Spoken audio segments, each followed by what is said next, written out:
왜 사람들은 벌 때 조금씩 벌고 잃을 때는 크게 잃을까요? 오늘 영상은 여기에 해당되는 사람들에게 꼭 필요한 내용이에요. 저는 무료로 약 34,500명의 사람들에게 관점을 제공하고 있습니다. 근데 흥미로운 점은 모두 똑같은 관점을 보고서도 다르게 투자를 한다는 점이에요. 심지어 관점이 정확하게 맞았는데도 누구는 잃고 누구는 벌고 있습니다. 대체 왜 그럴까요?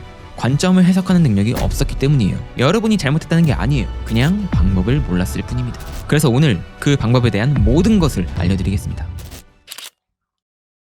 자, 첫 번째로 트레이딩뷰 가입입니다. 웹사이트에서 트레이딩뷰를 검색하시고 들어가시면 이런 화면이 뜰 텐데 무료로 사용하기 눌러주시고요. 회원 가입을 해서 차근차근 가입해 주시면 됩니다. 그리고 로그인을 하면 첫 화면이 저처럼 나오실 거예요. 이러면 회원 가입 끝입니다. 자, 두 번째로는 앱 설치입니다. 트레이딩뷰는 컴퓨터에서도 앱을 설치할 수 있어요. 사실 굳이 설치를 안 해도 사용하는 데는 지장이 없습니다. 하지만 앱을 사용하면 컴퓨터를 끄고 나서 새로 트레이딩뷰를 켰을 때 최근에 열려있던 탭들이 전부 다 같이 켜집니다. 이 부분이 정말 편해요. 그래서 저는 앱을 사용하는 걸 추천드립니다. 앱은 트레이딩뷰 홈페이지 가서 상단 우측에 더보기, 그리고 다운로드, 그리고 데스크탑 앱 클릭해 주시고요. 윈도우면 윈도우, 애플이면 맥을 선택해서 다운로드 받아주시면 됩니다. 그리고 앱 실행 후에 로그인까지 해주시면 저처럼 화면이 나오실 거예요. 자, 그럼 기본 준비는 끝입니다.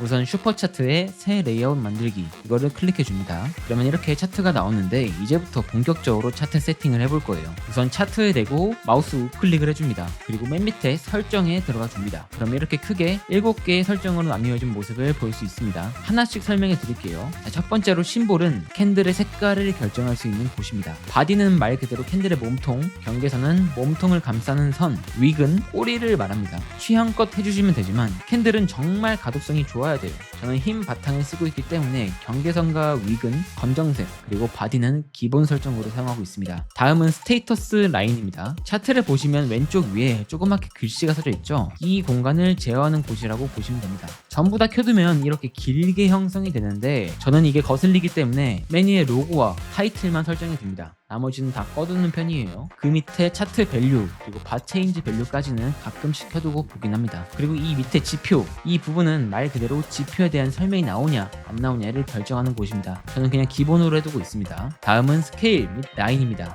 여기서는 딱히 건드릴 건 없습니다. 굳이 건드리자면 이 심볼 부분에서 원래는 전부 다 이름, 값, 라인이 켜져 있겠지만 저는 이 이름 부분이 거슬리기 때문에 이름은 꺼두고 값이랑 라인만 두고 봅니다. 그 다음은 가장 중요한 캔버스 부분입니다. 캔들을 제외한 차트의 대부분을 커스텀하는 공간입니다. 배경은 말 그대로 차트의 배경을 뜻하고 솔리드는 하나의 색, 그레디언트는 두 가지의 색으로 이렇게 그라데이션을 넣는 걸 뜻합니다. 물론 취향 차이겠지만 저는 솔리드라는 게 가독성 측면에선 좋다고 봅니다. 그래서 저도 솔리드를 사용하고 배경색은 살짝 어두운 하얀색을 사용합니다. 색깔 눌러서 밑에 플러스 부분을 누르시면 색을 커스텀할 수 있는데 저는 여기서 F1, F1, F1을 사용합니다. 그 밑에 그리드 라인은 차트의 그물망 같이 이런 선을 표기하는 걸 뜻하는데 필요하시다면 사용하셔도 되지만 저는 가독성 때문에 사용하진 않습니다. 둘 다 아님으로 해두면 깨끗하게 다 사라집니다. 그 밑에 페인 나누개는 하단에 있는 지표와 차트를 나누는 선을 말합니다. 저는 그냥 검정색으로 사용하고 있습니다. 십자선은 마우스를 차트에 갖다 댔을 때 나오는 이 십자선을 의미합니다. 저는 필요성을 많이 느끼기 때문에 필수로 사용하고 있습니다. 색은 검정색, 불투명도는 15%,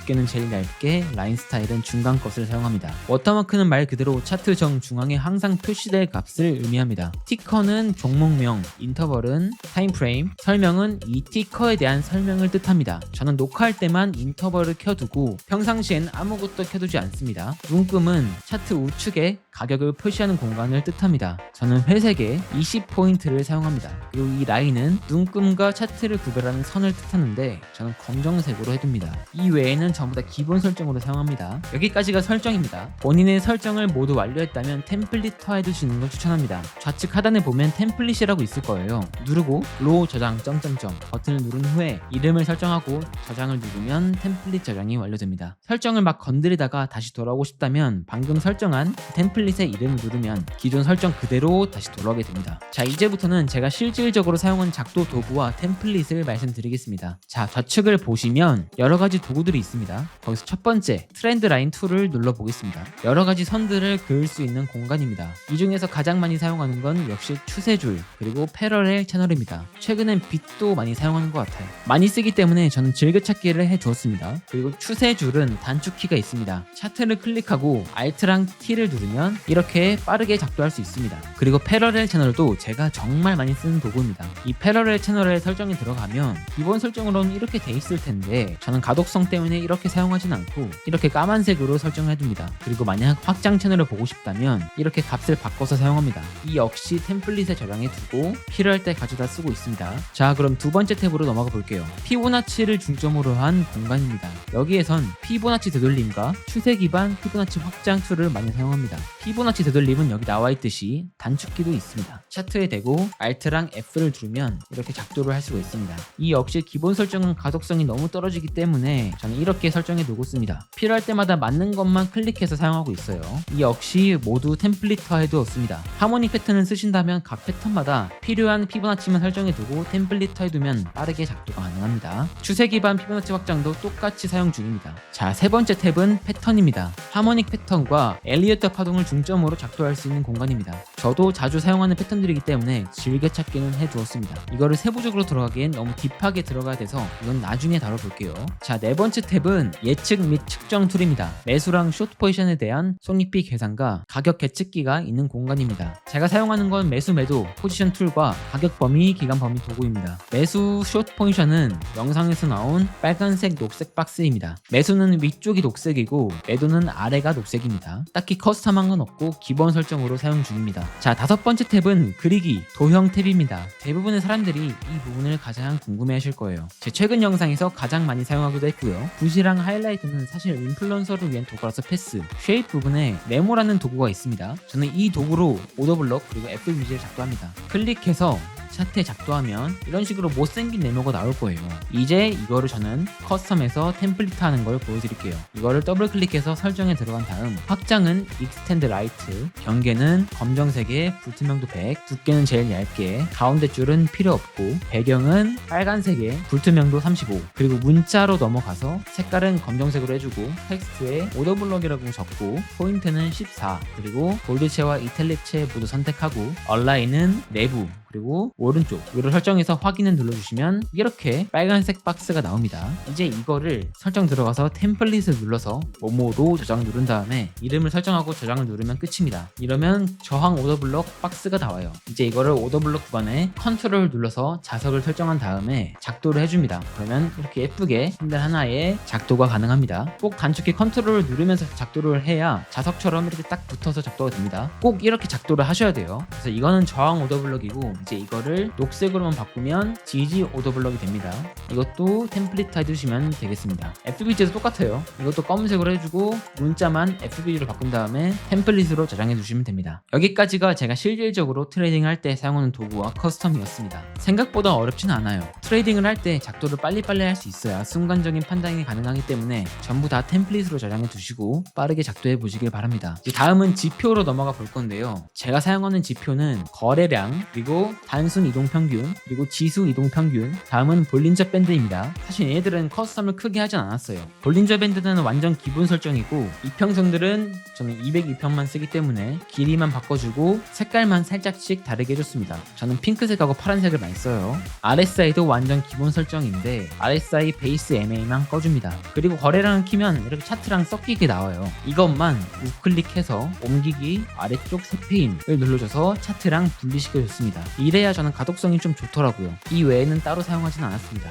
그리고 RSI, 볼린저 밴드, 이평선을 켜놨다고 하더라도 매매를 할 때는 지표들에 매몰되진 않습니다. 여전히 캔들과 패턴이 더 중요하다고 생각합니다. 자, 여기까지가 제가 트레이딩 뷰에서 사용하는 중요 설정들이었습니다. 사실 그 외에도 오브젝트 트리, 얼러트 등등 몇 가지 기능들을 더 사용하긴 하지만 이런 부분들은 트레이딩에 크게 영향이 미치진 않더라고요. 얼러트는 코인나우라는 어플을 더 애용하는 편입니다. 이렇게 트레이딩 뷰는 트레이더와 뗄래야 뗄 수가 없는 정말 중요한 지표입니다. 처음에 사용하면 어색할 수는 있지만 적응하면 이보다 더 편한 도구가 없을 만큼 정말 중요하니까 꼭 적응하시고 친해지시길 바랍니다.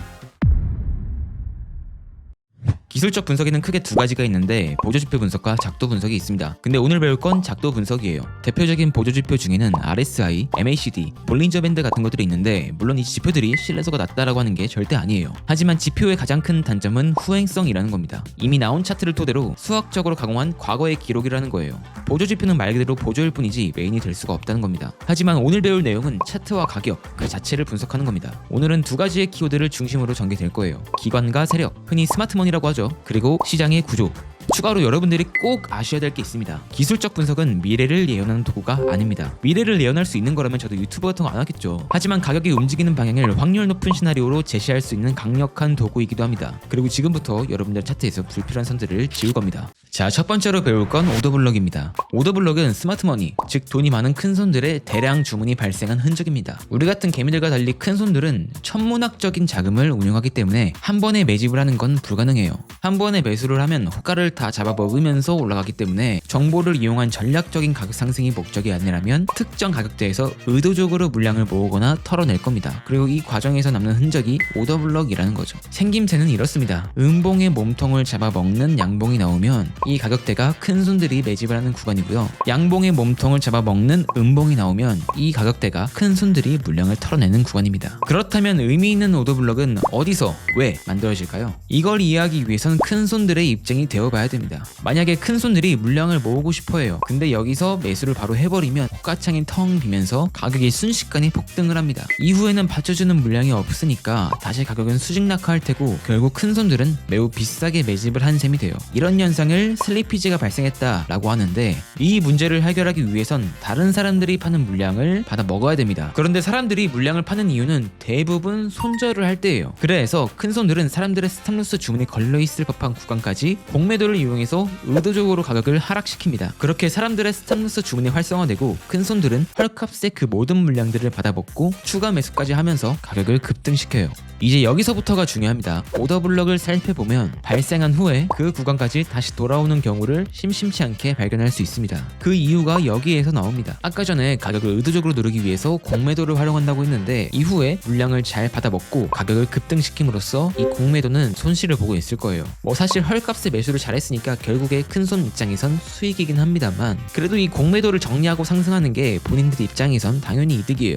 그래서 어느 정도 가격을 상승시킨 후에는 가격을 방치합니다. 가격 상승을 주도했던 매수세가 사라지면 시장은 개인 투자자의 유동성으로 움직일 텐데 대부분 큰 상승을 하지 못하고 횡보하거나 천천히 우하향합니다. 그리고 이 과정에서 오더블럭 구간에 닿게 되는 거예요. 이 구간은 큰손들이 공매도를 정리하기에 가장 적절한 구간이고 공매도의 정리는 곧 또 한 번의 강력한 매수세로 작용을 합니다. 그러면서 자연스럽게 공매도는 손실 없이 종료되고 밑에서 헐값에 매수했던 물량들은 수익을 극대화할 수 있는 겁니다. 이게 오더블럭의 형성 과정 및 작동 메커니즘이에요. 즉 오더블럭은 스마트머니가 싼 가격에 매집하는 과정에서 자연스럽게 나오는 패턴이라는 겁니다. 예시를 제가 상승형 오더블럭으로 들었지만 하락형 오더블럭도 똑같이 반대로 생각하시면 됩니다. 자, 그러면 이 오더블럭으로는 어떤 식으로 매매를 해야 될까요? 우선 진입은 오더블럭이 생긴 구간에 진입을 합니다. 만약에 닿지 않는다면 다른 근거가 있지 않는 한 굳이 진입을 하지 않는 게 좋아요. 그리고 만약 유동성을 흡수하는 자리나 차트 패턴 등 구조물이 생기는 자리에서 오더블럭이 발생을 한다면 신뢰도가 높아집니다. 그리고 오더블럭이 생성될 때 각 캔들의 몸통의 크기가 2배 이상 차이 날 경우에도 신뢰할 만한 오더블럭으로 식별됩니다. 그러면 진입 기준은 세워졌죠. 손절 같은 경우에는 두 가지의 기준이 있는데 첫 번째 기준은 오더블럭을 형성한 캔들의 꼬리끝을 깨버리면 손절합니다. 두 캔들이든 세 캔들이든 모두 포함해서 최저점 혹은 최고점이 깨지면 손절을 해야 돼요. 두 번째 기준은 꼬리끝을 벗어나서 복마감을 할 때 손절하는 겁니다. 당연히 첫 번째 기준보다는 승률이 확실히 높아요. 하지만 당연히 손절할 때 리스크는 커집니다. 각 기준마다 장단점이 있고요. 물론 매매를 할 때 오더블럭만으로 하는 건 아니니까 다른 기준이랑 같이 살펴보면서 상황에 맞게 유연하게 선택하면 됩니다. 그러면 이제 어디에서 수익 실현을 해야 되는지 알아야 하는데 상승으로 예시를 들면 진입을 애초에 오더블럭이 생긴 구간에서 해야 되기 때문에 자연스럽게 눌림목에서 매수를 한단 말이죠. 그러면 눌림목 이전에 오더블럭이 생긴 파동이 하나 있을 겁니다. 첫 번째 익절 기준은 바로 그 파동의 고점이에요. 이런 구간을 유동성 구간이라고 하는데 이런 구간은 통상적으로 수익 실현, 영어로는 커버링이라고 합니다. 그러니까 이런 자리는 트레이더들 사이에선 거의 커버링 국룰 자리고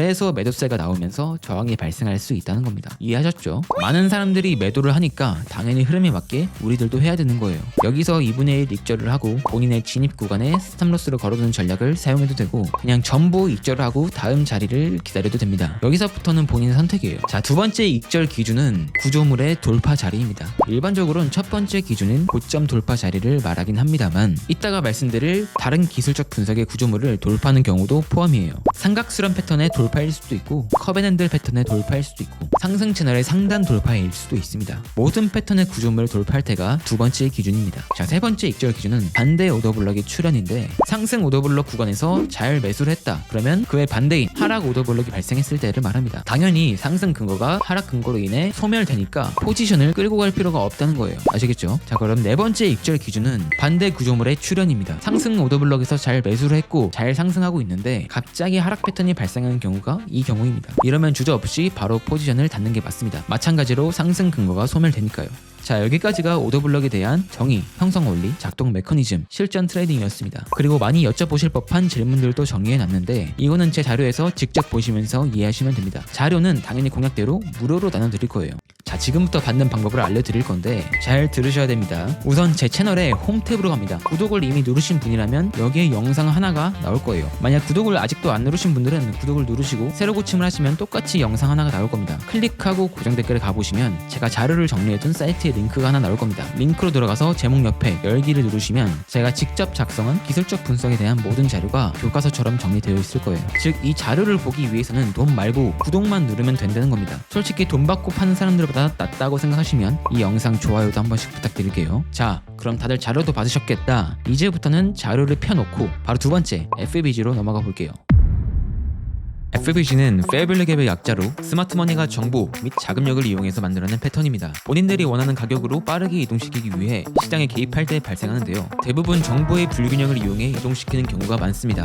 천문학적인 자금으로 주문을 넣으면 매수 매도벽이 순식간에 녹아 없어지면서 가격이 순식간에 이동합니다. 이 과정에서 미처 체결되지 못한 주문들이 남게 되는데 이 주문들을 체결시키기 위해 어느 정도 가격을 이동시킨 뒤 시장을 방치하고 그렇게 시장은 다시 원래 가격으로 돌아갑니다. 그리고 주문들이 마저 체결되면 스마트머니는 다시 가격을 올리기 시작합니다. 이 과정에서 미처 탑승하지 못한 개인 투자자들은 포모가 발생하고 가격이 이미 이동한 후에 이성을 잃고 뒤늦게 진입을 합니다. 아이러니하게도 스마트머니의 개입이 멈출 때 개인 투자자의 거래가 가장 활발해지는데 어떤 거래를 하더라도 스마트머니보다는 불리하게 거래를 할 수밖에 없는 상황이 됩니다. 이게 FBG가 만들어지는 과정과 메커니즘입니다. 형태로는 여러 가지가 있는데 상승형 FBG는 이렇게 생겼습니다. 결국엔 연속된 3개 캔들 사이에 만들어진 빈 공간이 FBG라고 생각하시면 됩니다. 하락형 FBG도 마찬가지고요. 그럼 FBG를 활용한 트레이딩은 어떻게 할까요? 우선 오더블럭과 똑같이 FBG가 생긴 구간에 진입하는 걸 원칙으로 하고 닿지 않았다면 진입하지 않는 걸 권장합니다. 마찬가지로 유동성을 흡수한 자리에서 발생하면 신뢰도가 크게 올라가고요. 오더블럭이 출현한 이후 FBG가 연속해서 발생하는 경우 역시 신뢰도가 올라갑니다. 그리고 연속된 3개 캔들 모두 크기가 비슷하다면 FBG로서의 역할을 못할 가능성이 높으니까 주의해야 됩니다. 손절 같은 경우는 오더블럭과 비슷합니다. 첫 번째 손절 기준은 FBG를 형성한 연속된 3개 캔들의 꼬리 끝을 벗어나면 바로 손절하는 겁니다. 두 번째 손절 기준은 FBG를 형성하면서 발생한 파동의 꼬리 끝을 벗어나면 손절하는 겁니다. 첫 번째 기준보다는 승률이 높지만 역시 리스크도 큰 방법이에요. 세 번째 손절 기준은 위 두 기준에서 꼬리 끝을 벗어나고 복마감을 할 때 하는 겁니다. 당연히 승률은 훨씬 높아지지만 리스크도 커진다는 부분은 꼭 인지하셔야 됩니다. 차트 상황이란 게 항상 똑같을 순 없으니까 각자 상황에 맞게 유연하게 잘 사용하시면 될 것 같습니다. 역시 FBG에 관해 댓글로 많이 여쭤보신 부분들은 자료 최하단에 Q&A로 남겨놨으니까 참고하시면 됩니다. 다음은 추세선입니다. 오더블럭과 FBG가 명확한 타점을 찾는 도구였다면 트렌드라인은 시장의 방향을 잇는 가장 직관적인 도구입니다. 만들어지는 이유는 간단합니다. 추세가 이어지다 보면 사람들은 점점 가격에 익숙해지게 되고 이전에 비싸다고 생각했던 지점이 매수할 만하다 라고 생각하게 됩니다. 이런 과정들이 모이게 되면서 추세가 만들어지는 거예요. 추가로 전세계 수많은 트레이더들이 같은 트렌드라인을 보고 트레이딩을 합니다. 닿으면 매수하려는 트레이더들이 많기 때문에 그만큼 매수세가 나오는 거고 그럼으로써 추세가 유지되는 거예요. 하지만 트렌드라인은 언젠간 필연적으로 깨지게 되어 있습니다. 아까도 말씀드렸듯 트렌드 라인은 전 세계 수많은 트레이더들이 보고 있습니다. 그래서 많은 유동성이 몰려있기도 합니다. 스마트머니는 이걸 이용하는 거예요. 스마트머니는 트렌드 라인 초기에는 오히려 이 형성에 도움을 줍니다. 개미들을 유인하는 거죠. 양식장에 먹이를 주는 것과 같은 원리입니다. 먹이를 주면서 살을 찌우다가 충분하다고 판단되면 트렌드 라인을 무참히 깨부숩니다. 여러분들도 많이 보셨을 거예요. 트렌드 라인 아래에는 수많은 스탑로스가 모여있기 때문에 순식간에 매도 물량이 쏟아지고 그 물량으로 인해서 가격이 하락합니다. 그리고 그 하락하는 과정에서 스마트머니는 천천히 싼 가격에 매집을 합니다. 이런 원리로 움직이기 때문에 트렌드 라인은 결국에는 깨지게 설계되어 있습니다. 하지만 우리 같은 개인 투자자도 이걸 이용할 수 있습니다. 두 가지의 트레이딩 전략이 있는데 하나는 추세 추종 매매, 다른 또 하나는 추세 반전 매매입니다. 추세 추종은 말 그대로 트렌드를 그대로 따라간다는 거예요. 상승 트렌드라면 라인을 터치할 때 진입하는 겁니다. 하지만 터치한다고 해서 무작정 진입하는 것보단 하이프레임에서 반전 캔들이나 패턴을 보고 들어가는 게 안전합니다. 손절은 진입 기준이었던 반전 캔들이나 패턴이 깨질 때 하면 됩니다. 이 경우 대부분 트렌드 라인 아래일 거예요. 추세가 깨졌으니까 손절하는 게 당연합니다. 익절은 역시 직전 고점, 즉 유동성 흡수 자리나 구조물 돌파를 기준으로 하면 됩니다. 반대로 추세 반전 매매는 트렌드 라인이 깨졌을 때 진입하는 매매입니다. 트렌드 라인이 깨진 후 이 라인에 가격이 다시 붙을 때, 즉 리테스트를 할 때 역추세로 진입하는 겁니다. 지지를 받았던 구조물이 뚫리면 저항으로 바뀌게 되는 원리를 이용하는 겁니다. 손절은 돌파를 만든 파동의 시작점이나 직전 고점 혹은 저점에 하는 게 첫 번째 방법이고, 돌파됐던 트렌드 라인을 다시 역으로 돌파할 때 손절하는 게 두 번째 방법입니다. 익절은 역시 유동성을 흡수하는 자리나 역추세 패턴이 발생하면 합니다. 하지만 트렌드 라인은 사실 메인으로 사용하기보단 서브로 사용하는 게 보편적이고요. 트렌드 라인은 이후 5강에 나올 페이크아웃과 트랩을 섞어서 사용하는 게 훨씬 좋습니다. 하지만 결국 페이크아웃과 트랩을 온전히 이해하기 위해선 트렌드 라인 또한 온전히 이해하고 있어야 되니까 꼭 전부 이해하고 넘어가시길 바랄게요. 그럼 이어서 4강 채널링으로 가보시죠. 채널링은 사실 3강 트렌드 라인의 업그레이드 버전이라고 생각하시면 되는데요. 채널은 두 개의 평행한 트렌드 라인으로 이루어져 있고 가격이 일정한 파동으로 움직이는 걸 직관적으로 시각화하는 도구라고 생각하시면 됩니다. 채널의 구조는 이렇습니다. 추세의 기준이 되는 메인 트렌드 라인, 그리고 메인 트렌드 라인과 평행하고 반대 고점 혹은 저점에 맞춘 서브 트렌드 라인, 마지막으로 두 선의 중앙에 위치한 미들 라인. 채널의 장점은 과매수 과매도 구간을 미리 예측할 수 있다는 점입니다. 상승 트렌드를 예시로 들면 세 개의 점과 메인 트렌드 라인을 이용해서 서브 트렌드 라인까지 작동을 했다면 이런 형태일 겁니다. 우리가 여기에서 생각할 수 있는 점은 가격이 만약 상승을 해서 서브 트렌드 라인에 닿는다면 이 구간은 과매수 구간이고 매도를 하는 구간이다 라고 생각할 수 있다는 겁니다. 트레이딩 시나리오를 미리 짤 수 있다는 거겠죠. 저 구간은 뭐 수익 실현의 근거가 될 수도 있고 신규 매도 포지션을 잡는 근거가 될 수도 있습니다. 결국 과매수 구간임을 인지할 수 있다는 게 중요 포인트입니다. 채널의 유형에는 총 4가지가 있습니다. 상승 채널, 하락 채널, 수평 채널, 확장 채널. 상승 채널은 말 그대로 저점과 고점이 동시에 높아지는 채널이고 하방 돌파로 연계될 가능성이 높은 채널입니다. 하락 채널은 반대로 고점과 저점이 동시에 낮아지는 채널이고 상방 돌파로 연계될 가능성이 높은 채널입니다. 수평 채널은 고점과 저점이 일정한 채널이고요. 채널의 상하단에서 휩소, 즉 5강에서 나올 페이크아웃이나 트랩이 빈번히 발생하는 채널입니다. 마지막으로 확장 채널은 위에서 언급한 3개의 채널의 기출 변형 패턴인데 채널이 같은 크기로 확장되는 채널을 말합니다. 상승 채널에선 위로 확장, 하락 채널에선 아래로 확장되는 채널이라고 알고 계시면 됩니다. 그러면 스마트머니는 채널을 어떻게 활용할까요? 결국 최종 목적은 유동성을 쌓고 먹어치우는 게 스마트머니의 목적입니다. 상승 채널을 예시로 들면 일단 채널을 만들면서 유동성을 쌓아요. 그리고 어느 정도 과매수 구간에 닿을 때마다 물량을 던지면서 가격을 누릅니다. 그렇게 채널을 유지시키다가 슬슬 유동성이 채워졌다 싶으면 흡수하러 갑니다. 채널을 깨트리면서 쌓여있는 유동성을 다 흡수하면서 물량을 채웁니다. 물량을 충분히 흡수했다면 다시 가격을 반전시키면서 채널 내부로 들어오든 또 다른 추세를 만들던지 하면서 움직여요. 결국엔 또 개인 투자자만 헐값의 물량을 넘기고 눈가가 촉촉해지는 거예요. 근데 사실 어쩔 수가 없어요. 돈 많은 스마트머니를 우리가 절대로 이길 수는 없습니다. 결국 우리는 스마트머니가 움직이면서 흘리는 빵 조각을 먹으면서 연명하는 수밖에 없습니다. 우리가 할 수 있는 트레이딩도 사실 이 빵 조각을 먹는 것을 목표로 하는 거예요. 자, 그래서 이 채널로 어떻게 매매를 하느냐? 채널을 활용한 매매는 크게 3가지로 나뉩니다. 역추세 매매, 추세 매매, 그리고 돌파 매매. 역추세 매매는 채널이 생성된 후 과매수 혹은 과매도 구간에서 역추세로 진입하는 것을 말합니다. 하락 채널을 예시로 들면 채널은 결국 3개의 포인트가 있어야만 생성될 수가 있고 우리가 들어갈 타점은 4포인트 구간이에요. 이 구간은 과매도 구간이니까 매수로 진입을 하는 겁니다. 이때 역시 하이프레임에서 반전 구조물을 보고 들어가는 게 좋고요. 만약에 채널을 그대로 돌파한다면 복마감을 체크하고 이탈 마감이 됐다면 바로 손절하는 게 좋습니다. 하지만 만약 그대로 반등에 성공했다면 채널의 반대편, 즉 메인 트렌드 라인에 닿을 때가 첫 번째 익절 포인트예요. 풀 익절을 해도 되고 부분 익절을 해도 됩니다. 만약 부분 익절을 했다면 평단에 스탑로스를 걸어두고 채널 이탈까지 지켜보다가 유동성을 먹는 자리가 매매나 패턴 구조물을 보고 익절 처리하면 됩니다. 추세 매매 같은 경우는 채널을 이탈하고 하는 매매인데요. 아까 말씀드렸듯 지지는 뚫리면 저항이 되고 저항이 뚫리면 지지가 됩니다. 하락 채널을 예시로 들면 저항대였던 채널의 상단을 뚫는다면 그 구간은 지지 구간으로 바뀝니다. 그래서 그 구간의 가격에 리테스트 한다면 진입하면 됩니다. 하지만 리테스트가 실패하고 채널로 다시 들어온다면 복마감을 할 때 손절하면 되고요. 익절은 계속 말씀드렸듯 유동성을 흡수한 자리나 반전 구조물을 보고 하면 됩니다. 그리고 채널을 이탈했다가 재진입한 케이스도 추세 매매하기에 좋습니다. 하락 채널을 예시로 들면 채널을 상방 돌파했다가 다시 채널 내부로 들어왔어요. 지지였던 구간이 뚫리면 저항으로 바뀌게 되니까 내부로 들어온 순간 이 채널 상단은 저항으로 바뀌게 됩니다. 그렇기 때문에 이 채널 상단을 리테스트 할 때가 진입 포인트예요. 손절은 당연히 채널을 이탈하고 마감할 때 하면 되고요. 익절은 채널의 반대편에서 하는 게 정석이지만 유동성 흡수 자리나 반대 구조물이 출현할 때마다 분할 익절을 해도 무방합니다. 그리고 돌파 매매는 단순하게 접근하시면 돼요. 채널이 뚫리면 추격 매매, 다시 내부로 들어오면 손절, 반대 구조물이나 유동성 자리가 오면 익절, 아니면 확장 채널의 중단과 맨 반대편을 이용해서 익절하면 됩니다. 이 세 가지 전략을 듣다 보시면 공통적으로 하는 얘기가 있을 거예요. 손절은 복마감을 보고 한다. 지지가 뚫리면 저항, 저항이 뚫리면 지지로 바뀐다. 익절은 항상 유동성 흡수 자리나 반대 구조물이 출현할 때 한다. 부분 익절을 했다면 평단에 스탑로스를 걸어둔다. 이 부분은 모든 트레이딩 전략에서 활용이 가능하고 수많은 트레이더들이 활용하는 방법이기도 합니다. 그런데 사실 못 지키는 사람들이 태반이에요. 이게 결국 리스크 관리와도 연결되는 부분이고, 리스크 관리는 트레이딩에 있어서 가장 중요한 부분이기 때문에 여러분들도 꼭 지켜주셨으면 좋겠습니다. 자, 여기까지가 채널에 관한 내용이었고요. 이제부터가 사실 메인 주제입니다. 앞선 1에서 4강이 정석을 배우는 과정이었다면 5강은 그 정석을 스마트머니가 어떻게 부수고 이용하는가에 대한 내용입니다.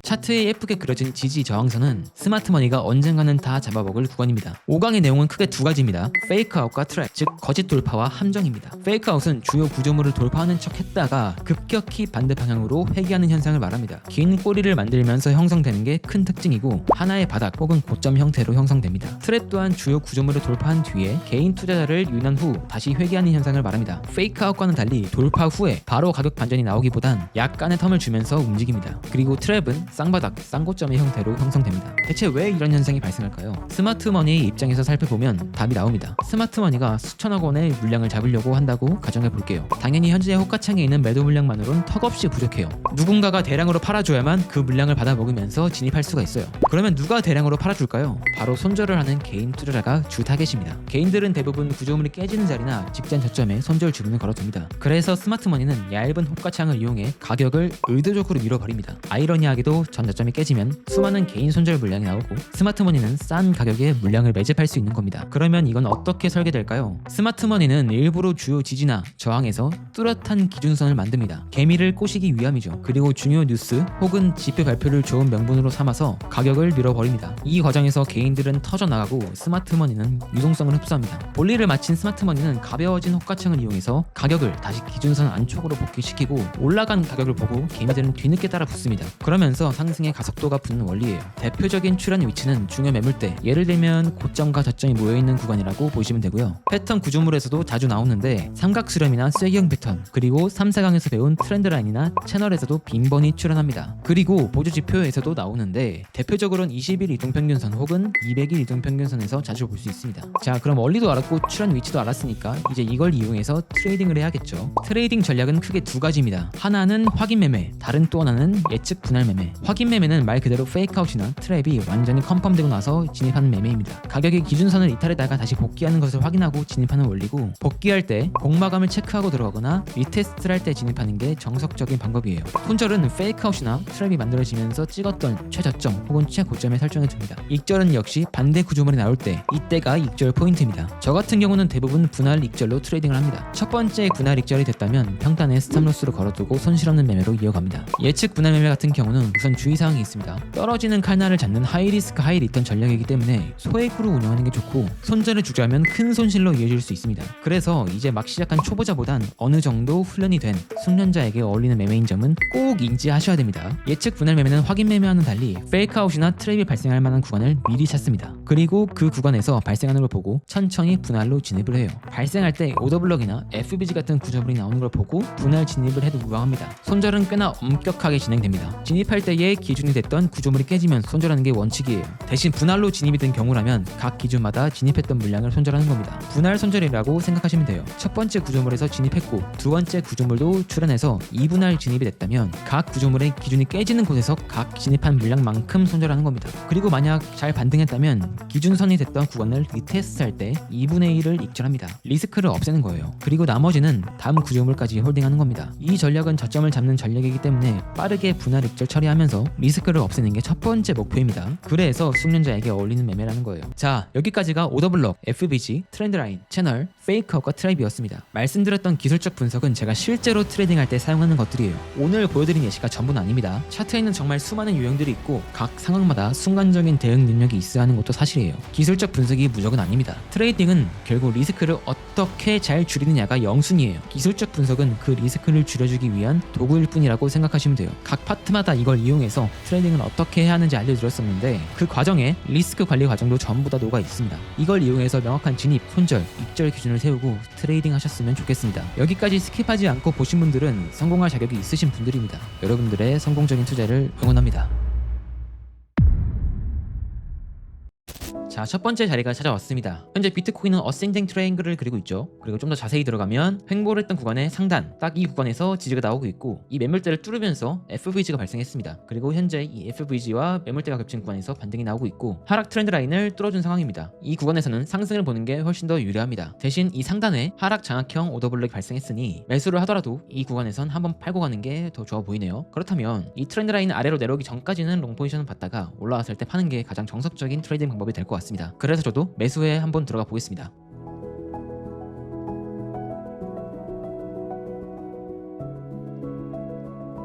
저는 매수 포지션 잡았고 손절은 이 구간으로 잡았습니다. 왜냐? 여기에서 상승 장악형이 발생하면서 크게 상승을 했고 다시 한 번 더 이쪽으로 내려간다면 이 트렌드 라인을 하방으로 뚫을 가능성이 굉장히 높기 때문에 타이트하게 손절 라인 잡았습니다. 그리고 수익 구간은 이 윗구간으로 잡았는데 이거는 임시 방편일 뿐 올라가는 형태를 보고 결정할 예정입니다. 하지만 손실 구간은 올리면 올렸지 더 내리진 않을 겁니다. 그리고 수수료가 없는 이유는 아까 말씀드렸듯 슈프림 VIP이기 때문에 수수료가 없는 거예요.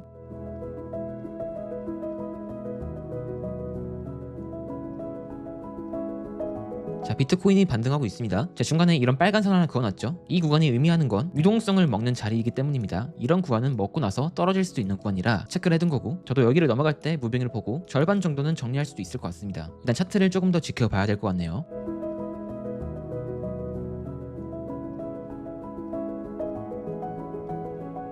비트코인이 제가 생각한 구간을 살짝 못 찍고 하락하고 있습니다. 그러면서 5분봉에서 하락 장악형이 만들어졌는데 이 구간은 한 번 더 찍으면은 다시 한 번 더 저항을 받을 수 있는 자리입니다. 그래서 저는 올라간다면 전부 다 익절하고 나머지는 본절에 걸어두겠습니다. 그래서 하락할 수 있다는 걸 염두에 두고 본절에다가 스타너스 걸어두고 한 번 더 올라가면 전부 다 익절할 예정입니다.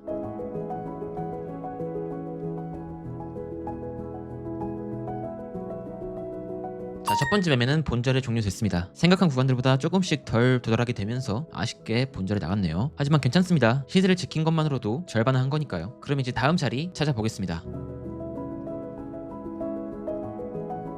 자, 두 번째 자리를 찾았습니다. 현재 구간은 FVG가 생긴 구간과 저항이었던 구간이 뚫리면서 지지로 바뀌게 된 구간입니다. SR 플립이라고 하죠. 그래서 이런 구간은 반등이 나오기 좋은 구간입니다. 그래서 저는 지금부터 롱 포지션에 들어갈 겁니다. 그리고 이 상승이 시작됐던 이 소파동의 저점 구간, 이 구간을 스탑로스로 가져가겠습니다. 여기가 뚫리게 되면 다시 한 번 더 하락 추세로 전환될 수 있기 때문에 조심해야 되는 구간입니다. 그래서 지금부터 저는 롱 포지션에 들어가겠습니다.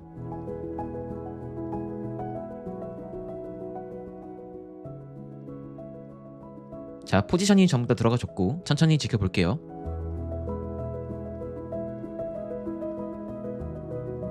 아까도 말씀드렸듯 이 오더블럭 구간은 익절하기에 좋은 구간입니다. 그래서 저는 여기서 한번 반익절하고 나머지는 좀 끌고 가 보겠습니다.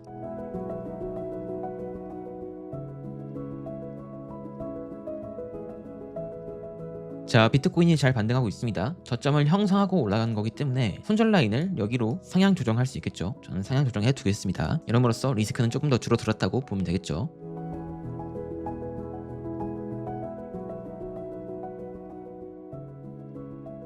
비트코인이 갑작스럽게 펌핑이 나오면서 제 모든 물량은 익절이 나갔습니다. 생각을 했던 대로 매수 포지션이 훨씬 더 유리한 상황이라서 매수 포지션만 잡았는데 꽤 좋은 결과가 나왔습니다. 이번 롱 포지션은 총 수익이 595.85달러로 마감이 되었습니다. 이건 모두 수수료가 포함된 금액입니다. 자, 그러면 두 번째 매매가 마무리되었으니 이제 세 번째 매매 자리를 찾아보도록 하겠습니다.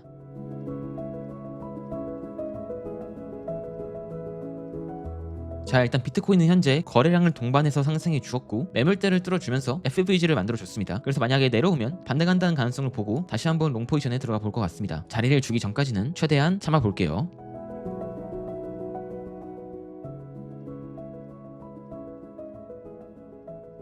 자, 현재 시각 오후 7시 20분 지나고 있고요. 자리를 주지 않고 비트코인이 올라가고 있습니다. 여전히 유효한 자리지만 일단은 주문을 취소해두고 저녁을 먹은 후에 다시 한번 차트를 보겠습니다.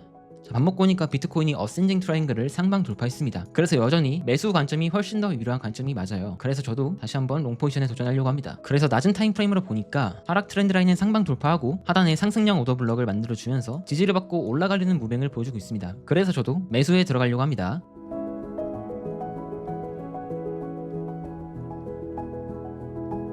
저는 비트코인 롱 포지션을 샀고 아마 이 포지션은 이 고점을 돌파하는 순간 팔 것 같아요. 당연히 손절은 이 상승형 오더블럭이 뜬 이 저점에다가 해두는 게 맞습니다. 왜냐하면 이 하락 트렌드 라인을 하방 돌파했다는 것 같으니까 더 치고 내려갈 가능성도 봐야 돼요. 매수해놨으니 천천히 지켜보겠습니다.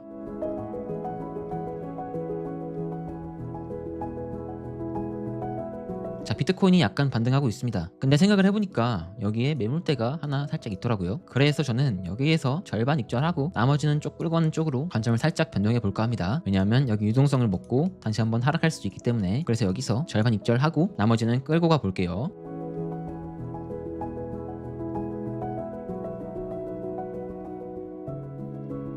자, 정확히 찍어주면서 저는 절반 익절을 완료했습니다. 나머지는 이제 본절에다가 걸어두면서 리스크를 아예 안 가지고 가려고 해요. 그러면 본절로서 걸어두고 조금 더 지켜보겠습니다.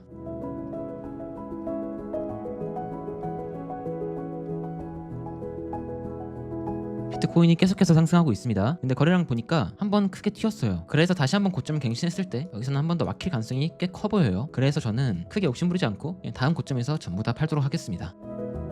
그리고 여기에 저항 오더블록도 있는 만큼 한번 올라가면 욕심 없이 타는 것도 하나의 방법일 수도 있을 것 같아요.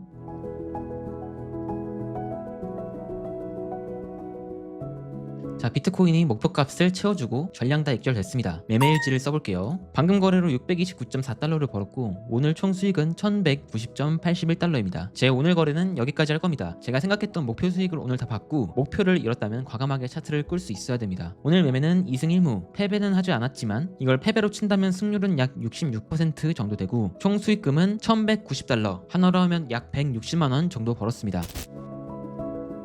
자, 그럼 첫 번째 매매 들어가 보겠습니다. 우선 이 하락 트렌드 라인을 상방 돌파했습니다. 그리고 나서 나오는 첫 번째 리테스트인데 좌측에 보면 상승형 오더블럭이 위치해 있습니다. 트렌드 라인과 상승 오더블럭이 겹치는 이런 구간은 반등하기에 괜찮은 구간입니다. 그리고 손절은 이 구간으로 가져갈 건데 왜냐하면 이 구간이 깨지게 되면 좌측 유동성 자리도 깨지는 거기 때문에 더 크게 내려갈 가능성이 있습니다. 더군다나 이 하락 트렌드 라인의 리테스트를 실패했다는 뜻이 되므로 실망 매도세가 더 크게 나올 수 있어요. 그래서 여기서 들어간다면 이런 구간은 스탑로스로 무조건 가져가야 됩니다. 이렇게 트레이딩 세팅 후에 지켜보겠습니다.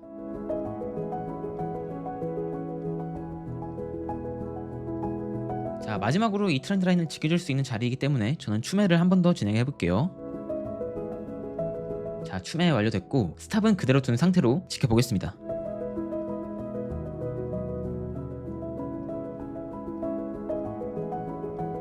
비트코인을 보니까 알트코인보다는 훨씬 더 많이 내려가고 있는 모습을 보여주고 있고 곧 있으면 반등 자리에 도달합니다. 그래서 다른 알트코인들도 반등을 기대해 볼 수 있을 것 같아요. 그러면 지켜보시죠. 차트를 보니까 여기서 반등하기 위해선 삼각수렴 패턴을 만들어주면서 올라가는 게 가장 베스트일 것 같습니다. 대부분의 사람들이 추세 중에 나오는 삼각수렴은 하락을 위한 삼각수렴이다 라고 알고 계신데 이거는 정말 큰 오류입니다. 차트의 바닥쯤에서 삼각수렴을 만들어주는 경우가 요즘에는 훨씬 더 많아요. 물론 삼각수렴은 분출하기 전까지는 아무도 모르긴 하지만 요즘에는 오히려 이런 삼각수렴이 개미를 꼬시기 위한 장치로 활용될 때가 더 많았습니다. 그러면 이제 삼각수렴이 어디로 분출하는지 체크해 보시죠.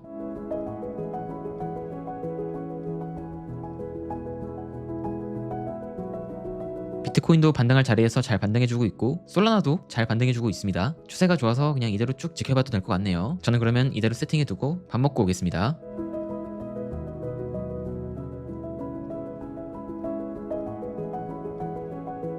밥 먹고 오니까 가까스로 스탑을 깨지 않고 반등하고 있습니다. 사실 이런 경우는 흔치 않은데 상당히 운이 좋았다고 생각을 해야 될 것 같아요. 그래서 저도 지금 절반 익절하고 나머지는 끌고 가는 쪽으로 전략을 바꾸려고 합니다. 왜냐하면 내가 예상했던 거랑 좀 다르게 흘러가고 있으니까 리스크를 관리하자라는 거예요. 그러면 슬슬 절반 익절을 할게요. 근데 생각을 해보니까 오늘 오후 9시 반에 CPI가 있습니다. CPI는 변동성이 굉장히 큰 지표예요. 그래서 위아래 변동폭이 심하면 이런 스탑로스도 금방 따일 수 있습니다. 그래서 저는 그런 무빙을 최대한 피하기 위해서 그냥 전량 익절 치고 지표 발표 후 제가 아는 무빙이 있으면 그때 매매를 다시 해보겠습니다.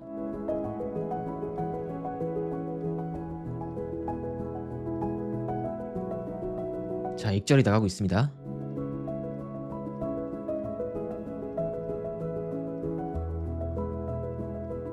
자, 저는 전량 다 익절 나갔고 지금부터는 CPI 무빙을 좀 피하면서 안정적으로 자리를 잡아볼게요. 제가 생각하는 그런 자리가 나오지 않는다면 굳이 매매를 안 할 예정입니다. 이더리움이 쌍바닥을 만들어주면서 여기서 약간의 컵앤들도 만들어주고 있어요. 그리고 현재는 넥라인을 돌파하고 있는 상황입니다. 대부분 사람들은 여기서 역추세를 잡으려고 해요. 왜냐하면 올라가는 것보다 떨어질 게 더 많아 보이거든. 하지만 이런 자리에선 과감히 롱 포지션을 잡는 것도 도움이 됩니다. 저도 돌파 매매 한번 해볼게요. 이런 자리는 그냥 바로 들어가도 상관없습니다.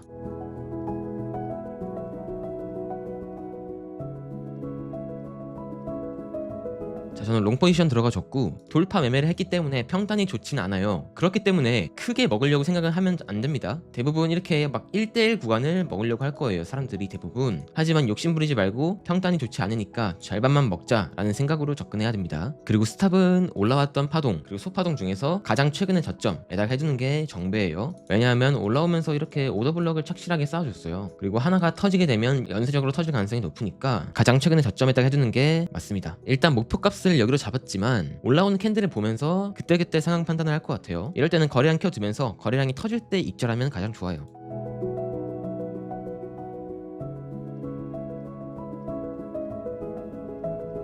자, 그리고 여기는 매물대 구간이죠. 매물대 구간에선 추매를 해도 상관없습니다. 그래서 저도 추매를 한번 진행해 볼까 해요. 근데 말하는 사이에 자리를 지나갔습니다. 이럴 때는 추매를 안 하는 게 맞습니다. 딱 이 자리에서 했었어야 됐는데 이런 경우에는 그냥 현재 물량 그대로 들고 가면 돼요. 그러면 지켜볼게요.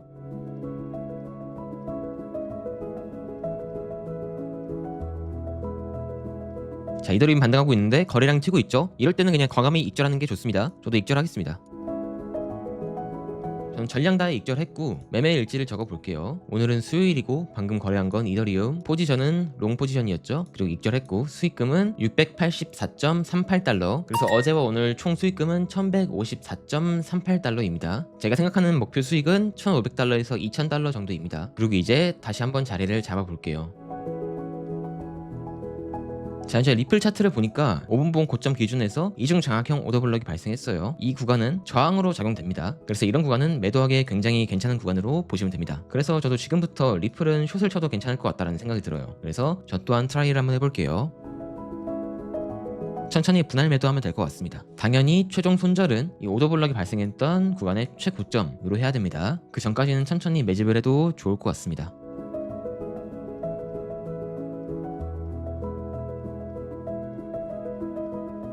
저는 일단 만족할 만한 물량 다 담았으니까 여기다 손절 걸어두고 천천히 지켜볼게요.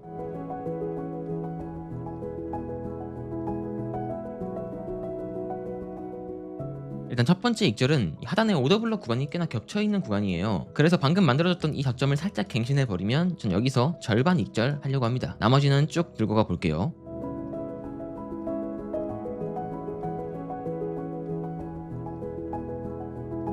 자, 익절되고 있습니다. 저는 절반 익절 완료했어요. 그래서 현재 400불 수익인데 나머지는 이제 본절 스탑 걸어두고 추세를 쭉 봐도 될 것 같아요. 왜냐하면 제가 목표했던 수익이 1500불에서 2000불이라고 했잖아요. 근데 이미 본절 스탑 나가면 수수료 제외하고 거의 완족된 상황입니다. 대충 1500불 될 것 같아요. 그래서 그냥 본절 스탑 걸어두고 나머지는 편안하게 쭉 지켜보는 게 좋을 것 같습니다. 그러면 본절 스탑 걸어두고 쭉 지켜볼게요.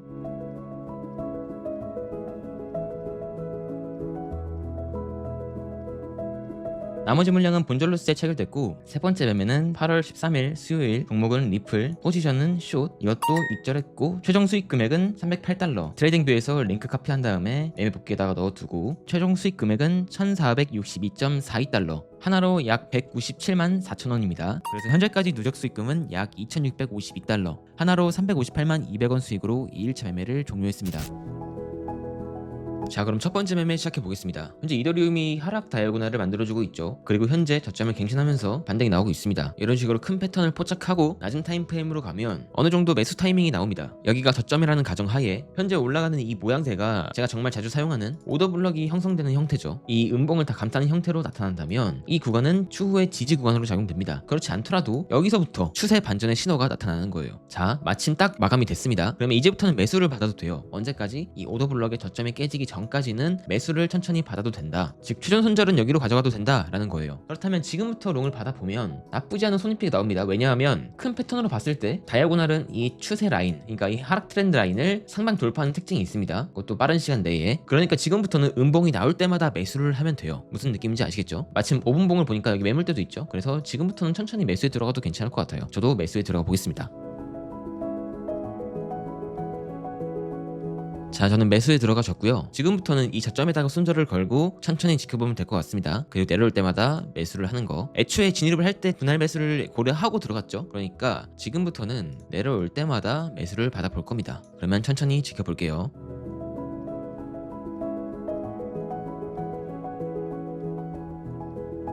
그리고 앞에 보니까 내려오면서 만든 파동의 저점, 그러니까 직전 저점이죠. 이런 구간들은 다시 한번 저항을 받을 수도 있어요. 그래서 저는 여기 구간에서 전부 다 팔 겁니다. 그런데 큰 패턴을 보면 좀 더 먹을 구간이 많은데 왜 굳이 파냐? 라고 궁금하신 분들도 계실 거예요. 하지만 저는 애초에 큰 패턴을 보고 낮은 타임프레임으로 와서 매수를 하긴 했지만 애초에 포지션을 길게 끌고 갈 생각이 없었어요. 애초에 이 계정의 목적은 단타예요. 이 위까지 끌고 가 버리면 본계정이랑 다를 게 없습니다. 본계정은 스윙을 들고 있는데 부계정도 똑같이 스윙을 들고 있으면 리스크가 커져요. 그러니까 매매는 해당 계정의 스타일에 맞게 해야 됩니다. 저는 이 계정은 무조건 단타로만 가져가기로 결심을 했기 때문에 짧게 저항이 나올 수 있는 곳에선 전부 다 익절 치면서 가져갈 겁니다. 그러면 이 윗구간에 익절 걸어두고 천천히 지켜볼게요.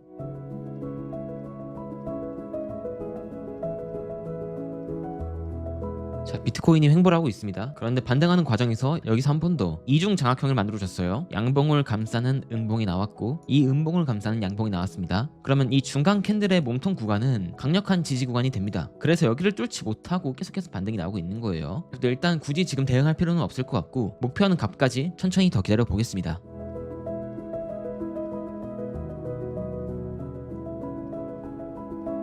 그리고 5분봉에서 보면 여기서 반등 나올 때 전부 다 상승 장악형을 만들어줬어요. 그래서 이거는 꽤나 긍정적인 반등 상황인 것 같습니다. 계속해서 지켜볼게요.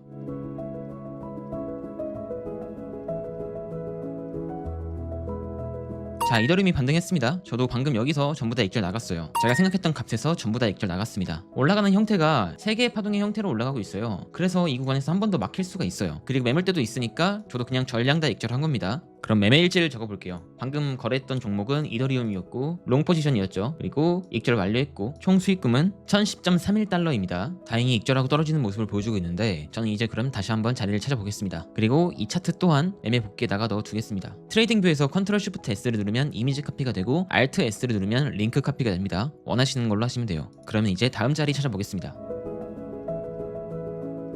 자, 현재 이더리움을 다시 보면 저점 저항대, 그리고 상승 채널의 상단 저항대, 그리고 하락 트렌드 라인의 저항대, 딱 3개의 저항대가 겹친 모습이에요. 그리고 현재 그 구간을 뚫고 있는데 이렇게 저항이 겹친 구간을 뚫게 되면 이 구간은 추후에는 매우 강력한 지지 구간이 됩니다. 그래서 이 이후에 여기에 다시 닿게 되면 반등을 다시 한번 누려봐도 되는 그런 자리예요. 만약에 이런 구간에서 FVG나 오더블럭이 발생한다면 그때는 들어가도 좋을 것 같습니다. 그 자리를 천천히 지켜볼게요.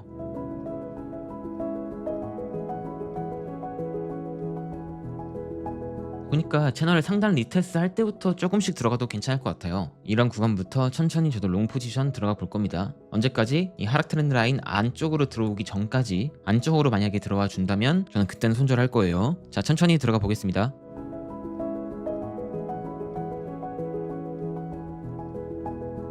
자, 이더리움이 잘 반등하고 있습니다. 그러면서 거래량이 크게 나왔습니다. 이럴 때는 전량 익절하는 게 훨씬 좋습니다. 왜냐하면 애초 단타로 접근했고 짧게 먹으려고 했기 때문에. 그래서 저는 지금 구간에서 전량 다 익절 치겠습니다.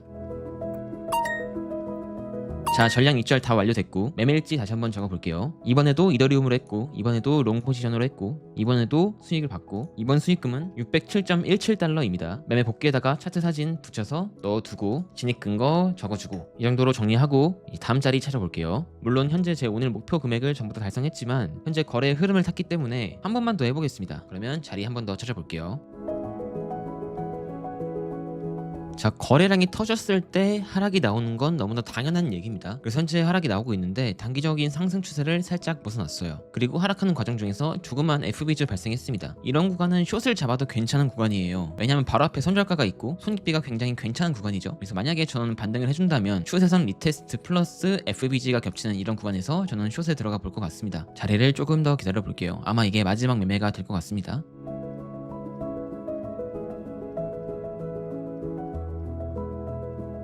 자, 비트코인이 살짝 반등을 하고 있어요. 근데 그 와중에 반등하는 과정 중에서 오더블럭이 형성이 안 됐죠. 이 말은 즉슨 단기적으로 봤을 땐 매수세가 그렇게 강하지 않다라는 뜻으로 해석이 가능합니다. 그래서 올라오면 더 내려갈 확률이 더 높아진 게 맞아요. 하지만 당장 여기서 숏에 들어가는 건 절대 안 됩니다. 왜냐하면 손절이 길고 익절이 짧죠. 그렇기 때문에 최대한 자리를 기다려야 하는 습관을 가져야 돼요. 자리를 안 주면 매매를 안 하면 그만입니다. 아시겠죠? 자리를 주기 전까지는 최대한 버티는 게 맞고, 자리를 만약에 준다면은 스탑 걸고 가만히 지켜보면 된다. 이 부분은 꼭 여러분들께 말씀드리고 싶어요. 너무 성급하게 조급하게 자리가 좀 덜 도달했다고 해서 들어가면 절대로 안 된다. 그러면 저도 조금 더 자리를 기다려 보겠습니다.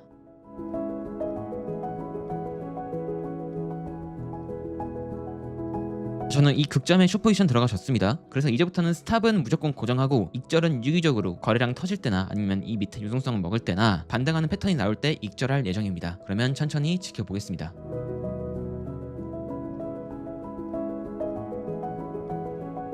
아까 덜 들어갔던 물량이 전부 다 체결됐습니다. 그리고 나서 보니까 여기 스탑이 터지면 마이너스 300불이에요. 그러면 현재 최종 수익금이 1600불인데 300불이 빠지게 되면 대략 1300불이 남겠죠. 그렇다는 뜻은 올라가든 내려가든 오늘 매매는 끝이라는 뜻이에요. 절대 미련 갖지 않고 더 매매하지 않겠습니다. 그러면은 더 지켜볼게요.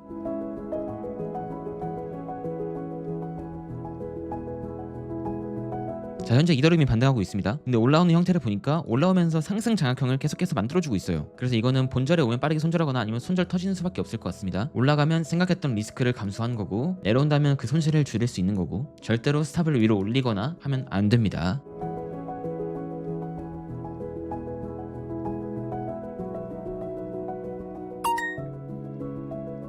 그러면 매매일지를 적어볼게요. 이번 종목도 이더리움이었고, 이번엔 숏포지션이었고, 손절하고, 이번 수익금은 마이너스 365.36달러입니다. 아마 슬리피지랑 시장가로 정리를 해서 더 나간 것 같아요. 그래서 오늘 총 수익금은 1252달러입니다. 그리고 매매 복귀를 적어주겠습니다. 진입 근거는 FVG와 손익비 측면에서 접근을 했고, 종료 근거는 FVG가 돌파가 됐기 때문에 종료를 했습니다. 그래서 오늘 세 번의 매매는 2승 1패로 승률 66%, 총 수익금은 1252달러입니다. 자, 이렇게 성공적으로 3일차 매매를 마쳤습니다. 1일차부터 3일차까지 누적 수익금은 3,904달러, 한화로는 약 527만 400원의 수익을 달성하면서 3일차 매매를 마무리했습니다.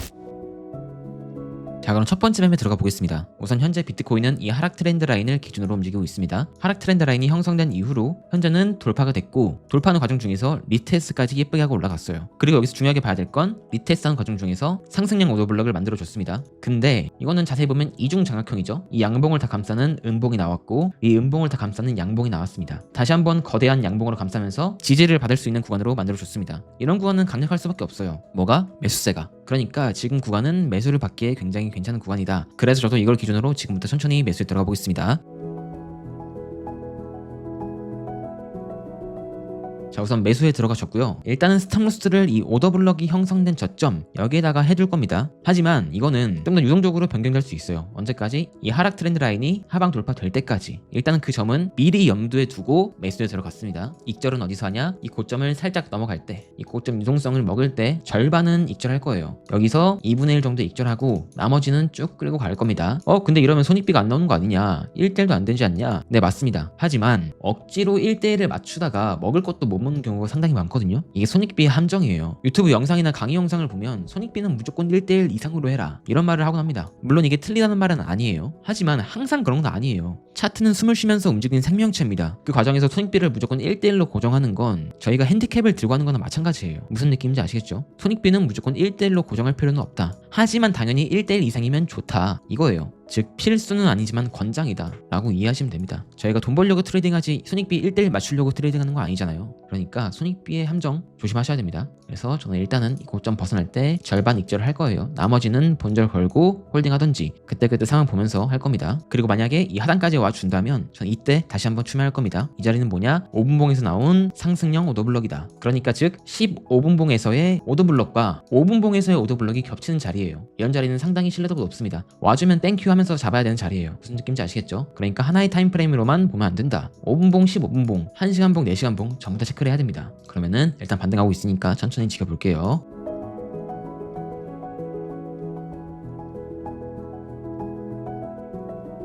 그리고 이 오른쪽에 있는 건 트레이딩뷰에서 세팅할 수 있는 지표예요. 누구나 추가할 수 있습니다. 트레이딩뷰 우측 상단에 있는 지표 탭을 눌러보면 맨 위에 검색창이 있고 여기다 PO3라고 적으면 나오는 맨 위에 있는 거, 이거를 클릭하시면 저처럼 추가할 수 있습니다. 그리고 설정은 우측에 참고할 캔들의 타임프레임을 선택하면 되고, 그리고 캔들의 개수는 캔들 카운트에 적으시면 되고, 포지션 오프셋은 이 숫자를 크게 하면 크게 할수록 우측으로 넘어가게 됩니다. 그리고 이 스케일을 크게 하면 크게 할수록 캔들 사이즈가 커져요. 저는 근데 1, 그리고 50, 그리고 캔들 5개, 타임프레임은 15분 이렇게 설정해놓고 씁니다. 캔들 개수는 그때그때 수정하는 편이에요. 지금은 이 오더블럭을 참고하려고 킨 거니까 굳이 6개를 할 필요 없고 5개만 세팅해두고 보고 있습니다. 그리고 캔들 색깔은 저는 이렇게 세팅하고 있어요. 그러면 천천히 지켜보시죠.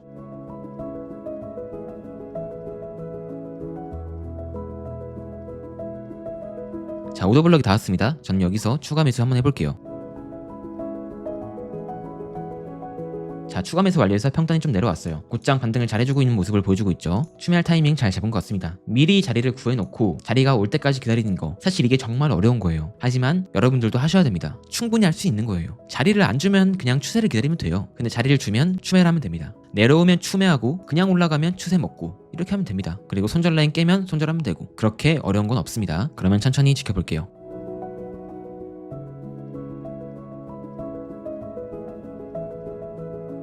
그리고 1분봉으로 보면 딱 봐도 여기에 트렌드 라인이 있죠. 여기를 깨는 순간 그때부터는 매수세가 들어올 거예요. 한 번에 반등 파동은 올 겁니다. 이후에 떨어진다고 한들 한 번에 반등 파동은 오고 떨어질 가능성이 높아요. 이 트렌드 라인을 깨준다면 이것도 잘 체크하면 좋습니다. 만약에 여기서 매수를 못했다면 이 트렌드 라인을 깰 때 돌파 매수해도 괜찮아요. 그래도 괜찮은 자리입니다. 왜냐하면 트렌드 라인을 형성한 이후로 벌써 3번째 터치한 거기 때문에 한 번에 팍 올라갈 가능성이 높아요. 그럼 한번 잘 체크해 보시죠.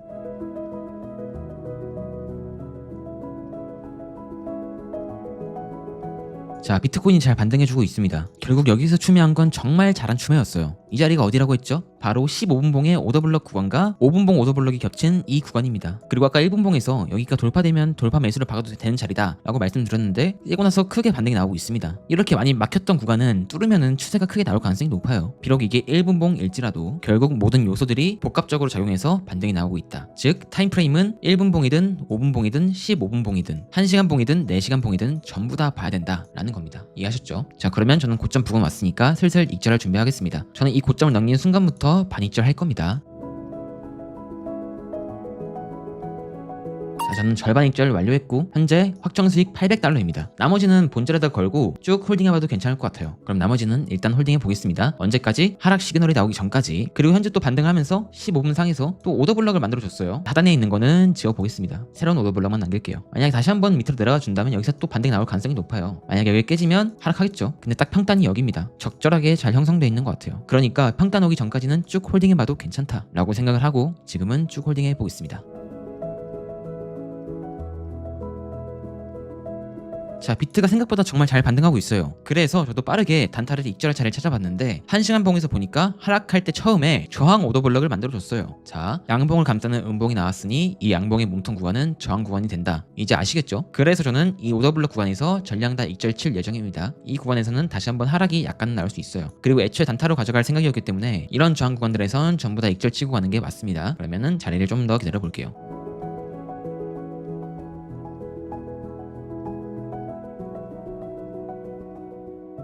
자, 지금 보면 제가 목표했던 값을 살짝 못 닫고 하락하고 있습니다. 그리고 그 과정 중에서 15분봉에서 아직 마감은 안 했지만 이 양봉을 다 감싸는 음봉이 나온다면 이거는 하락 장악형이 됩니다. 그래서 여기에 오더블럭이 형성이 돼요. 아직은 형성이 된 게 아닙니다. 그래서 만약에 여기서 하락 장악형을 만들어 준다면 저는 그냥 전부 다 익절 처리할 거예요. 왜냐하면 하락 장악형이니까 여기를 못 찍고 내려갈 수 있어요. 저항받고. 그러니까 만약에 15분봉 이 봉이 하락 장악형으로 마감이 된다면 저는 미련 없이 전부 다 익절 처리하겠습니다. 그리고 나서 중요하게 봐야 될 건 이 하단이에요. 자, 이 오른쪽에 있는 건 15분봉이죠. 여기에 상승 장악형이 만들어졌습니다. 그래서 지지 구간이 형성이 됐어요. 근데 1시간 봉에서도 보니까 1분 뒤에 여기 음봉을 다 감싸는 양봉의 형태로 마감이 돼요. 그럼 이 구간은 뭐다? 다시 한번 상승 장악형으로 오더 블럭이 형성이 된다. 그러니까 즉 이 구간은 지지 구간으로 형성이 됩니다. 그래서 익절 처리하고 나서 한번 내려왔을 때 다시 한번 매수를 해도 돼요. 무슨 느낌인지 아시겠죠? 하락 패턴이 떴으니 익절 치고 만약에 내려온다면 상승 패턴이 떴으니 매수를 한다. 그렇게 어렵지 않습니다. 그러면 마감할 때까지 조금만 지켜볼게요.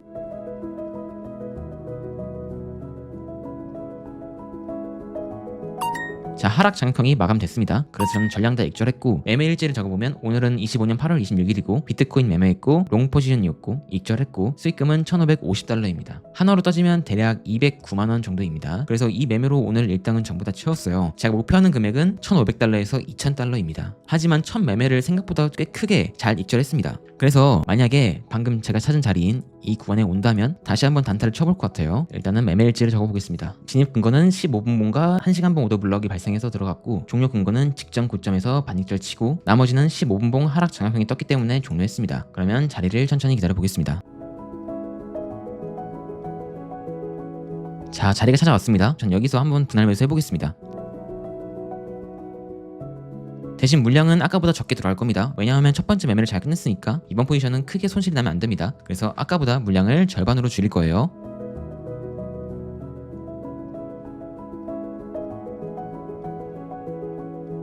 자, 일단 반등은 나오고 있어요. 그러니까 반응이 오고 있습니다. 이 자리에 대한 반응이 잘 나오고 있고 그럼 여기서 잡은 건 어디서 익절을 해야 될까요? 여기서는 바로 여기라고 생각을 하셔야 돼요. 왜냐? 15분봉에서 하락 장악형을 만들어줬죠. 그리고 아까 제가 이걸 보고 밑에서 잡은 롱 포지션을 전부 다 익절 처리했습니다. 그럼 당연히 이 위에서 저항을 받을 걸 생각을 하고 매매를 한 거겠죠, 제가? 그러면은 여기서 잡은 건 바로 여기서 익절을 처리해야 됩니다. 이번에는 2분할 생각을 하고 들어간 건데 아직 첫 번째 매수밖에 되지 않았습니다. 그렇지만 이 반등을 많이 해줬죠. 그럼 여기서는 추가 매수를 하지 말고 물량은 이대로 그냥 끝내야 됩니다. 욕심부려서 여기서 추매를 하면 안 돼요. 추매는 최대한 자기 평단보다 아래에서 해야 됩니다. 무슨 느낌인지 아시겠죠? 그러면 매매 세팅 이렇게 해두고 지켜보겠습니다.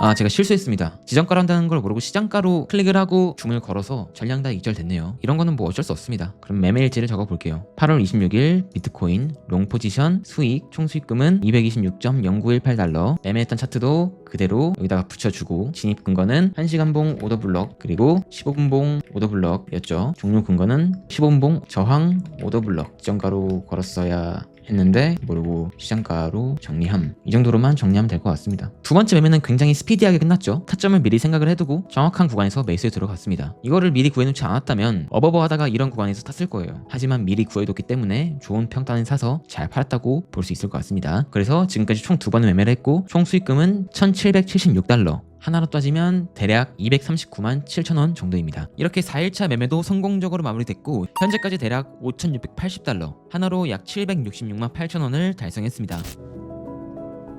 자, 첫 번째 매매 시작해 볼 건데요. 일단 첫 번째로는 솔라나를 거래할 겁니다. 어떤 식으로 거래를 할 거냐? 현재 이 하락 트렌드 라인을 보면 상당히 의미가 있습니다. 왜냐? 대부분의 사람들이 여기서 추세가 돌파된 줄 알고 롱 탔을 거예요. 매수를 했을 겁니다. 하지만 직전 유동성도 먹지 못하고 떨어지고 있어요. 그러니까 이 하락 트렌드 라인, 하락 추세선에 대한 거짓 돌파, 트레이더들은 이거를 페이크 아웃이라고 부릅니다. 이 페이크 아웃 현상이 발생하면 실망 매도세가 정말 많이 들어와요. 그래서 하방 압력이 강해지는데 현재도 그런 모습이죠. 그래서 저는 일단 솔라나 숏을 도전해 볼 겁니다. 지금부터 천천히 들어가 볼 건데 시나리오를 짤 거예요. 제 최종 손절은 여기입니다. 정확히 200불에서 손절을 할 거예요. 그리고 저는 이번 거래에서 최대 리스크를 1,000달러 잡을 겁니다. 제 스탑로스가 터지면 발생할 수 있는 최대 손실을 1,000달러로 제한할 거예요. 그러면 어떤 식으로 들어가야 될까요? 여기서 만약 들어간다면 지금부터 고점까지 약 3.16달러입니다. 그러면은 여기서 300개를 들어가면 3.16 곱하기 300개를 하면 948이란 단어가 나오죠. 이해하시겠어요? 그러니까 총수량이 300개고 3.16달러가 올라가면 스탑로스가 터지잖아요. 그러니까 3.16 곱하기 개수를 하면은 손실 금액이 나온다는 거예요. 근데 만약에 분할 매수를 해서 여기에서 들어가고 여기에서 들어갔다. 그래서 평단을 여기로 맞춰놨다. 그럼 고점까지 2.19달러입니다. 그러면 최대 1,000달러를 개를 리스크로 감수를 했을 때 물량을 최대 450개까지 잡을 수 있어요. 평단이 여기였을 때는 300개였는데 분할 매수로 들어가니까 450개까지 잡을 수 있습니다. 그리고 스탑이 터지면 972달러라는 손실을 보게 돼요. 무슨 느낌인지 아시겠죠? 포지션을 들어갈 때는 이런 생각까지 하고 들어가야 됩니다. 내가 이번 포지션으로 최대 잃을 수 있는 금액을 정해두고 분할 매수를 계획을 해서 총 들어갈 개수를 정한 겁니다. 이해하시겠죠? 제 지금 계획은 여기에서 들어가고 여기에서 들어가는 거예요. 왜냐? 떨어지면서 생긴 FVG가 있죠. 그리고 여기는 트렌드 라인 리테스트가 있습니다. 최악의 경우는 그대로 올라가는 거예요. 그래서 추매하고 나서 바로 스탑이 터지는 거, 이게 최악의 시나리오고, 두 번째 시나리오는 올라가긴 하지만 추매하고 나서 리테스트 하락이 나오고 나서 스탑이 터지는 겁니다. 이러면 저는 중간에 리스크 관리를 하겠죠. 이게 두 번째 안 좋은 시나리오. 베스트 시나리오는 여기서 바로 떨어지는 거고, 두 번째로 베스트 시나리오는 찍고 나서 다시 한번 함정이 트랩 페이크아웃이 나오고 나서 떨어지는 거, 이게 베스트 시나리오입니다. 이렇게 시나리오를 4개를 짜고 천천히 물량 진입해 볼게요.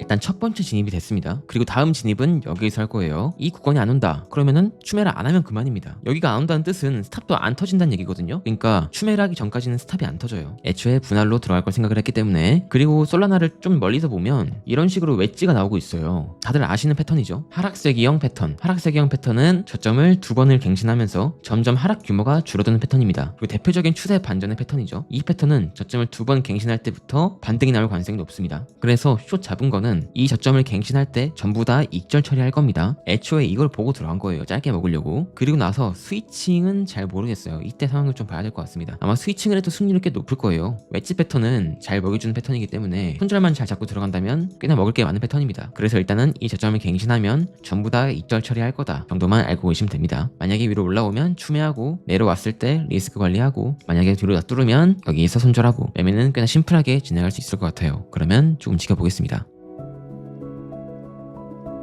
저점을 갱신했습니다. 근데 제게 체결이 안 됐어요. 이럴 때는 그냥 시장가로 던질 생각도 해야 됩니다. 급반등이 나올 수도 있기 때문에. 자, 일단 거래량이 좀 나왔죠. 전부 다 정리하려고 합니다. 지금부터 정리해 볼게요.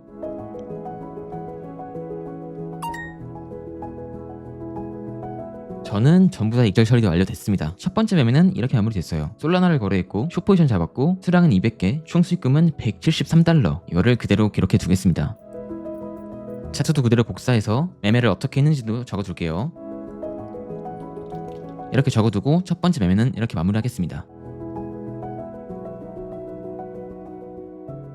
두 번째 매매도 아마 바로 할 것 같아요. 어떤 식으로 매매를 할 거냐, 방금 매매했던 거랑 바로 연계가 되는 매매입니다. 하방 웨지를 보고 있다고 했죠. 그리고 현재 마지막 파동이 나오고 있습니다. 그래서 원래 여기서는 역추세로 롱 포지션을 들어가는 게 맞아요. 하지만 당연히 손절을 잡고 들어가야겠죠. 이 하방 웨지에 대한 손절은 굉장히 쉽습니다. 하방 웨지의 원리는 각 파동이 점점 작아진다는 매우 큰 특징이 하나 있어요. 그러면 손절을 어떻게 잡으면 될까요? 이 패턴에 대한 손절은 이 마지막 파동이 이 세 번째 파동보다 길면 안 됩니다. 그러면 패턴의 원리에 어긋나는 거예요. 패턴이 아니란 소리입니다. 즉 이 두 번째 하락 있죠? 이 두 번째 하락보다 이게 길면 안 된다는 거예요. 그러면은 손절을 여기로 가져가면 역추세를 잡기 쉽습니다. 최종 손절을 무조건 여기로 가져가는 거예요. 이 가격대는 193.76달러입니다. 저는 여기를 손절로 잡고 들어갈 거예요. 그럼 방금 써본 거 있죠? 지금 들어가도 대략 2달러 손실이에요. 솔라나 한 개 기준으로 2달러 손실입니다. 이번 거래에서도 저는 1000달러를 리스크로 걸고 롱 포지션에 들어갈 겁니다. 대신 분할 매수로 들어갈 거예요. 지금 한번, 그리고 이 밑에서 한번. 그래서 평단은 대충 여기로 맞춰둘 생각입니다. 여기에서 한번, 여기에서 한번 들어가면 대충 평단이 이쯤 되겠죠. 그럼 평단으로부터 대략 1.5달러 하락을 해야 손절이에요. 그러면은 솔라나를 대충 600개를 잡을 수 있습니다. 1000달러의 손절을 걸고 들어갈 거면, 그러면 300개 분할 매수 들어가면 대충 맞겠죠. 그래서 전 지금부터 솔라나 들어가 볼 예정입니다. 마침 1분 보니까 오더블록 만들어주고 있네요. 바로 들어가 볼게요. 일단 첫 번째 진입이 완료됐습니다. 평단이 여기로 형성이 됐어요. 제가 최종적으로 목표했던 평단은 이 부분이죠. 그러면 다음 매수는 여기 194.6달러에 들어가면 됩니다. 여기다가 미리 매수를 걸어두고 미리 손절도 걸어두겠습니다. 여기서 바로 반등하면 저는 기분 좋은 거예요. 하지만 추매까지 건드리고 반등하면 정말 베스트인 시나리오고, 추매까지 했지만 손질이 터지면 예정했던 리스크를 감수하는 거니까 어쩔 수 없는 거고, 무슨 느낌인지 아시겠죠? 키포인트는 리스크를 내가 미리 정하고 들어갔다 라는 겁니다. 그러면 천천히 지켜볼게요. 자, 급락이 나오면서 두 번째 매수까지 됐습니다. 정확히 딱 매수가 잘 된 것 같아요. 그래서 현재 평단은 딱 여기 형성됐습니다. 이제부터 스탑이 터지면은 제가 생각했던 리스크만 감소가 되는 거예요. 그러면 좀 더 기다려 볼게요. 그래도 일단 반등이 나오고 있습니다. 하지만 넉넉히 보고만 있으면 안 돼요. 물론 최저점일 수도 있지만 다시 한번 스탑을 깨러 갈 수도 있죠. 확률은 분명히 있습니다. 그렇기 때문에 하락하면서 만든 이 저점 매물대 여기 있죠. 15분 상에서 발생한 FBG 구간이 겹칩니다. 그래서 이런 구간에선 물량을 덜어내면서 가는 게 좋아요. 이게 리스크 관리입니다. 당연히 내가 방향을 잘 맞춰서 크게 반등할 가능성도 있습니다. 분명히 있어요. 하지만 반대 상황도 항상 염두에 둬야 되기 때문에 이런 구간들에선 물량을 덜어가면서 익절을 해가면서 끌고 가는 거예요. 그럼 저는 이 윗구간에서 천천히 익절 날려보겠습니다. 그리고 이렇게만 보면 손익비가 안 좋을 수 있는데 항상 제가 말씀드렸죠. 손익비의 함정을 조심하라고. 손익비 따지고 목표값만 보다가 먹을 것도 못 먹고 나오는 경우가 정말 많습니다. 제가 이 시장을 겪었던 일 중에 정말 많은 경우가 손익비만 고집하다가 먹을 것도 못 먹고 나오는 경우가 대다수였습니다. 그래서 절대 손익비의 함정에 빠지지 마세요. 수익일 때 물량을 덜어낼 수 있다면 덜어내야 하는 게 맞습니다. 하지만 막 덜어내기보단 적절한 구간에서 덜어내는 게 중요해요. 그러면 이 구간이 올 때까지 천천히 지켜보겠습니다. 자, 5분 보기 마감했습니다. 그리고 저점을 갱신하고 나서 나오는 첫 오더 블럭이 발생했어요. 그렇다는 뜻은 스탑로스를 조금 짧게 잡아도 된다는 뜻이에요. 리스크를 좀 더 줄여보겠다 얘기입니다. 그래서 저는 스탑로스를 여기로 옮겨두겠습니다. 그러면 이제 스탑로스가 터져도 700불 손실입니다. 리스크를 많이 줄였다고 볼 수 있어요. 그러면 이대로 조금 더 지켜보겠습니다.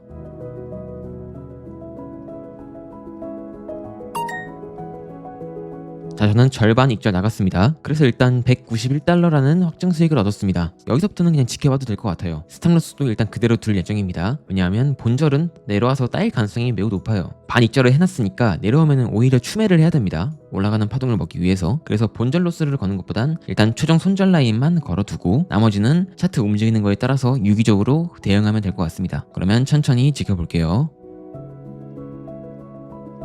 자, 현재 FBG 구간과 매물대 구간에서 저항을 받고 있습니다. 어느 정도 생각한 무빙이었고 내려오면 아까 제가 다시 잡는다고 말씀드렸죠. 한 번 더 내려와주면 물량 다시 잡아도 될 것 같습니다. 내려오면 잡던가 아니면은 그냥 쭉 추세 먹던가 둘 중에 하나만 하면 될 것 같아요. 그러면 조금만 더 지켜볼게요. 자리를 주지 않고 올라가고 있는 모습인데 이럴 때는 어쩔 수 없습니다. 올라간다고 해서 무작정 불타기를 하면 안 돼요. 이럴 때는 그냥 흐름에 맡기는 게 좋습니다. 그러면 저도 천천히 지켜보겠습니다. 자, 솔라나가 잘 반등하고 있습니다. 근데 이 윗구간에 15분봉 FBG가 있어요. 그래서 저는 이 구간에서 전량 다 익절 치고 수익 확정 짓고 다음 자리를 찾아볼 겁니다. 애초에 단타로 접근을 했던 거기 때문에 그렇게 길게 끌고 갈 생각이 전혀 없었어요. 그러면 조금만 더 지켜볼게요. 자, 솔라나가 익절이 나가고 있습니다. 300개 중에 약 250개 정도만 딱 체결이 됐어요. 끝구간에. 그래서 나머지는 전량 다 익절 처리하고 마무리하겠습니다. 네, 전량 다 익절 나갔고요. 이번 포지션은 약 950달러 정도 수익을 받습니다. 종목은 솔라나였고 롱 포지션이었고 익절했고 총 수익금은 950.0446달러. 이렇게 5일차 매매까지 성공적으로 마무리됐습니다. 1일차부터 5일차까지 총 6,803달러를 벌었고 환율 1,350원으로 따지면 하나로 대략 918만 4,050원의 수익을 얻었습니다. 전 지금부터 100시간 동안 트레이딩을 할 겁니다. 과연 100시간 동안 트레이딩을 하면 얼마를 벌고 얼마를 잃을지. 현재 시각은 25년 9월 25일 오전 10시 2분을 지나고 있습니다. 지금부터 100시간이면 1시간 봉을 기준으로 딱 100개 안에 트레이딩을 끝내야 됩니다. 차트로 치면 딱 이 정도의 시간대인데요. 그럼 지금부터 바로 시작해 보겠습니다. 100시간 동안 트레이딩 할 때는 최대한 라이브를 키우고 매매를 진행할 예정입니다. 자, 날봉 마감을 한 지 딱 1시간 지났는데 날봉이 꽤 좋게 마감을 했죠. 그 브리핑에도 말씀을 드리긴 했지만, 그래서 지금부터는 이제 아마 눌림롱을 잡지 않을까 싶습니다. 눌렸을 때 천천히 롱 포지션을 모아가지 않을까, 일단 그렇게 생각을 하고 큰 틀은 그렇게 잡고 있습니다. 그래서 타점을 잡기 전에 라이브를 켜서 같이 잡을까 라는 생각에 일단 키긴 했습니다. 한 입만 딱 먹어볼게요. 내려와 주면.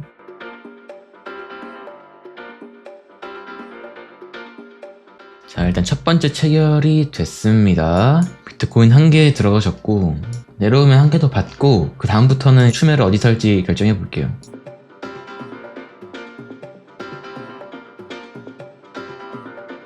그 거래량도 보니까 여기에 비해 지금 좀 적죠? 추매를 해봐도 괜찮을 것 같다는 자리라고 생각이 들긴 하네요. 저도 추매를 한번 해보겠습니다.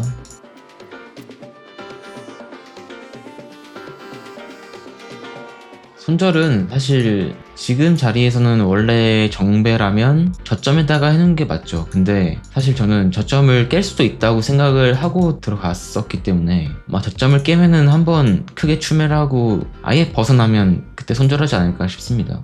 여기 털리면은 진짜 다 털리는 자리라서 이런 자리에서는 마지막으로 추매하고 나서 더 떨어지면 손절하고 그렇게 할 것 같네요. 애초에 물량도 아직까지는 적게 받았고, 물론 여기서 반등해주면 베스트긴 하겠지만 여기서 반등하는 게 가장 베스트, 이게 베스트고, 만약에 떨어진다고 하면은 저점 깨고 올리는 게 두 번째 시나리오고, 안 좋은 시나리오는 이제 이렇게 내리는 게 가장 안 좋은 시나리오죠. 그래서 손절은 아마 이때 빨간 색깔 움직일 때 아마 이쯤에서 손절하지 않을까 싶어요. 떨어질 때. 그럼 이더리움도 아마 여기서 푹 꺼졌다가 이렇게 트랩 만들면서 올리겠죠. 비트가 저기서 반등해주면. 여러분들, 저는 그러면 슬슬 씻고 나가봐야 돼서 라이브는 끄고 최대한 슈프림 방에다가 남겨드릴게요. 제가 매매하는 거. 이따가 다시 집에 와서 라이브를 키든 아니면 텍스트로 브리핑을 남겨드리든 하겠습니다. 슈프림 방에서 봬요. 자, 저는 마지막으로 추가 매수를 했습니다. 생각을 했던 저점을 깨는 무빙이 나왔고, 제가 보고 있었던 프랙탈도 똑같이 발생을 했습니다. 그래서 마지막 구간인 5번 구간의 저점일 가능성을 염두에 두고 추가 매수를 마지막으로 진행을 했습니다. 그럼 조금 더 지켜보시죠.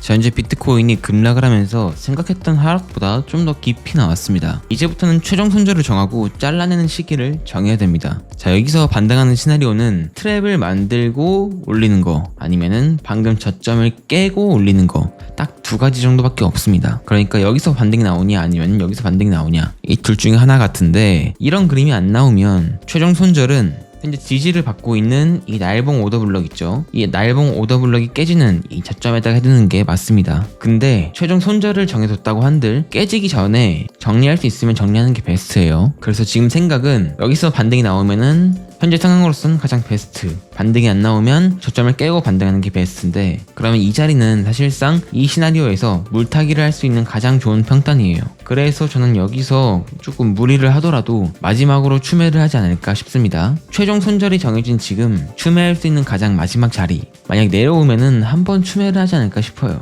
그리고 추매를 하면 무조건 손절을 걸어둘 거고, 만약 여기서 반등을 한다 그러면 손절은 여기에서 여기로 옮길 예정입니다. 그러면 이런 생각을 하면서 좀 더 지켜볼게요. 제가 잠시 일정이 있어서 나갔다 왔는데 그 사이에 비트코인은 손절이 나갔습니다. 그 후에 저는 이더리움으로 갈아탔습니다. 사실 비트코인보단 이더리움이 더 반등하기 좋은 차트였었는데, 제가 이 비트코인을 잡고 있는 바람에 이더리움까지는 매수를 못하겠더라고요. 그래서 비트코인 손절 나간 뒤로 다시 이더리움으로 갈아탔고, 대체 왜 이더리움이 반등하기 좋았던 차트냐, 우선 첫 번째로 4시간봉 오더블럭이 있었습니다. 길게 쭉 빠지면서 긴 꼬리를 그려줬지만 반등하면서 오더블럭을 만들어줬어요. 이런 움직임은 사실 가장 베스트는 아니지만 그래도 반등할 가능성이 높은 차트였습니다. 이게 첫 번째로 제가 이더리움 매수한 이유고, 두 번째로는 길게 보면 이렇게 큰 하락 채널이 하나 있어요. 그리고 이 하락 채널에 딱 하단에서 이탈하고 횡보하고 있습니다. 근데 이 움직임이 이 트랩 패턴과 상당히 유사했습니다. 아직 채널 내로 들어오진 않아서 컨펌은 아니지만 이 4시간봉 오더블럭을 만들어주면서 횡보를 하고 있었기 때문에 채널 내부로 들어갈 가능성이 높아 보였어요. 그래서 저는 이더리움을 다시 매수를 했고, 아마 채널 내부로 다시 들어오면 이때부터는 이더리움 들고 있는 거 천천히 익절하면서 리스크 관리를 할 것 같습니다. 그러면 천천히 지켜보시죠. 자, 현재 시각 9월 27일 11시 24분입니다. 벌써 100시간 챌린지를 시작한 지 이틀이 넘었어요. 그리고 현재 이더리움 롱 포지션 들어간 상태고, 어제 잡은 이더리움 롱 포지션이 수익권에 들어섰습니다. 그러면서 하락 채널의 하단을 뚫었지만 다시 한번 내부로 들어왔죠. 그리고 이 내부로 들어오는 움직임이 트랩 패턴과 상당히 유사합니다. 트랩 패턴은 대부분의 기술적 분석에서도 활용이 가능하지만 채널에서는 하방 돌파를 하는 척 하면서 이런 식으로 더블 바텀을 그리면서 다시 한번 채널 내부로 들어오는 걸 트랩 패턴이라고 합니다. 이런 트랩 패턴이 발생하면 대부분 차트는 채널의 반대편까지 상승하는 경향이 있습니다. 그게 아니면 최소 중단까지도 가요. 그래서 큰 부담 없이 롱 포지션 홀딩할 수 있을 것 같고, 그렇지만 차트에는 항상 100%라는 게 없거든요. 그래서 저는 지금 분할 득절 치면서 리스크 관리 조금만 해볼게요. 지금 500개 들어가 있으니까 한 100개 정도만 정리해볼까 합니다. 최대한 지정가로 나갈게요. 자, 100개 분할 득절을 완료했고, 현재 확정 수익은 9,900불, 미확정 수익은 41,000불입니다.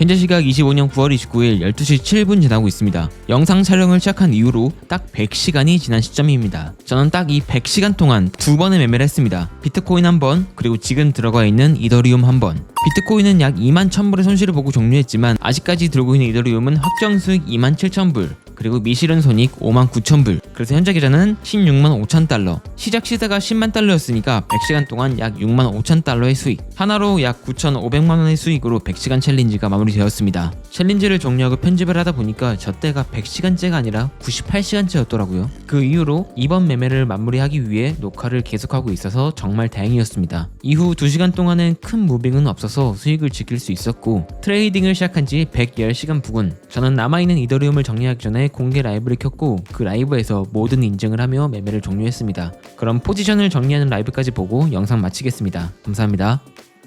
일단 라이브를 킨 이유는 이 쉬발남 채널에 다음 영상이 올라갈 텐데, 그 영상에 이제 마무리를 짓기 위해서 공개적으로 라이브를 켰습니다. 다음 컨텐츠의 주된 내용은 이제 스윙 포지션이라고 하죠. 제가 지금까지는 단타만 보여드렸었는데 이번에는 스윙 포지션을 위주로 보여드릴 거고, 시간 제한을 뒀어요. 그 기간 동안 스윙을 쳐서 어떻게 트레이딩을 하나 라는 거를 중점적으로 다룬 컨텐츠를 아마 곧 올릴 것 같아요. 그리고 이 라이브가 그 컨텐츠의 마무리가 될 것 같습니다. 그래서 오늘 라이브에서는 제가 지금 들고 있는 거 익절하는 거 보여드리면서 마무리를 하지 않을까 싶어요. 이더리움이 반등하면서 채널 상단 닿아줬죠.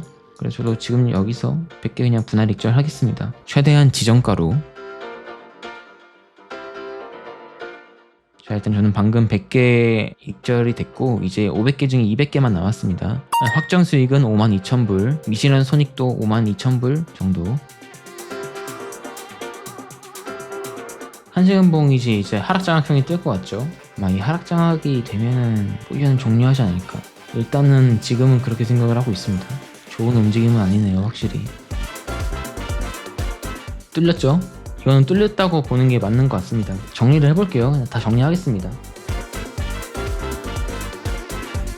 저는 전량 다 익절이 됐고, 이번 포지션은 100시간이 좀 넘는 시간 동안 트레이딩은 비트코인 한 번, 이더리움 한 번 매매를 했습니다. 비트코인은 21,000불 손실을 받고, 손실 보고 나서 이더리움으로 스위칭을 해서 총 103,000불 정도의 수익을 이더리움으로 받고, 이제 여기서 비트코인 손실 본 걸 빼면 81,540불, 시드가 딱 181,540불 있죠. 10만 불로 딱 81,000불 정도 수익을 봤다고 생각하시면 됩니다. 이제 여기서 8만 불은 출금하고 다시 10만 불로 스타트 하겠습니다. 여러분들 고생하셨고, 그럼 다음 영상에서 뵙겠습니다.